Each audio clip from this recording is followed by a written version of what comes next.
గత ప్రభుత్వానికి, ప్రస్తుత ప్రభుత్వానికి కంపేర్ చేసుకున్నప్పుడు చాలా కుటుంబాలలో బీమా సౌకర్యం, ఇన్సూరెన్స్ పాలిసీకి సంబంధించి గతంలో మొన్న రైతుల విషయంలో మొన్న తుఫాన్ వచ్చినప్పుడు చాలామంది అన్నారు, మాకు తెలియకుండానే జగన్మోహన్ రెడ్డి ఇన్సూరెన్స్ కట్టారు. అప్పట్లో మాకు డబ్బులొచ్చినియి. మేము కట్టకపోయినా సరే ప్రభుత్వమే చెల్లించింది అనేది.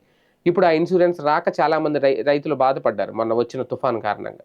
అయితే ఈ ప్రభుత్వం ఏం చెప్పింది? ఇప్పుడు కూటమి ప్రభుత్వం ఎన్నికలకు ముందు వీళ్ళు పెట్టిన మేనిఫెస్టోలో సహజ మరణానికి, అలాగే యాక్సిడెంట్ అయ్యి మరణించిన, అంటే ప్రమాదంలో మరణించిన మరణానికి కూడా సహజ మరణానికి 5,00,000, అలాగే యాక్సిడెంట్ అయ్యి మరణిస్తే 10,00,000 ఇస్తామని ప్రకటించారు. అప్పట్లో జగన్మోహన్ రెడ్డి హయాంలో 2,00,000, 3,00,000 ఇచ్చేవారు అనుకుంటా అప్పుడు సహజ మరణానికి. అయితే ఇది ప్రకటించారు గానీ ఇంతవరకు ఈ బీమా సౌకర్యం అనేది అమల్లోకి రాలేదు. సహజ మరణాలు చాలానే ఉన్నాయి.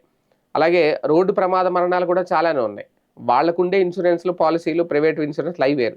కానీ ప్రభుత్వం తరపు నుంచి ఇస్తాననేవి ఈ హామీ అయితే ఉంది. ఖచ్చితంగా ఈ హామీ నెరవేర్చారా అంటే ఇంతవరకు నెరవేర్చలేదు. ఇప్పుడు సహజ మరణానికి 5,00,000, అలాగే ప్రమాదవశాత్తు మరణిస్తే 10,00,000 బీమా సౌకర్యం కల్పించే చంద్రన్న బీమా పథకం. దీని పేరు పెట్టారు అప్పుడు వాళ్ళు. మేనిఫెస్టోలో ఉంది, కావాలంటే చూడొచ్చు.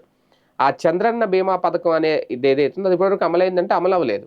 అది వాళ్ళే చెప్పుకొస్తున్నారు. ఇప్పుడు నిన్న ఈనాడు పేపర్‌లో వాళ్ళే రాసుకొచ్చారు. మీరు చూస్తే చాలా క్లియర్‌గా. ఆ పథకం ఇంకా అమలు కాలేదు. ఎప్పుడు అమలు చేస్తారనేది. అయితే ఇప్పుడు 3 ఏళ్ల సమయం. అంటే 3 ఏళ్లలో వీళ్ళు అమలు చేయాల్సిన వాటిలో ఇవన్నీ ఉన్నాయి. డ్వాక్రా మహిళలకి 10,00,000కే సున్నా వడ్డీ రాయితీ గాని, లేదంటే పింఛన్ల పెంపు గాని, దివ్యాంగులకి, వితంతువులకి, వృద్ధులకి పింఛన్లు పెంచాల్సిన సామాజిక పింఛన్లు ఏవైతే ఉన్నాయో అయి పెంచే ఆలోచన గాని, ఇప్పుడు ఈ చంద్రన్న బీమా పథకం గాని, ఇవన్నీ చాలానే ఉన్నాయి. ఫీజు రీయింబర్స్‌మెంట్ గాని, ఇవన్నీ చాలా ఉన్నాయి. ఇవన్నీ 3 ఏళ్లలో ఖచ్చితంగా అమలు చేస్తారా లేదనేది ఇక్కడ కీలకం. అయితే ఈ చంద్రన్న బీమా విషయంలో అయితే మాత్రం ఆలోచన చేస్తుందట ప్రభుత్వం.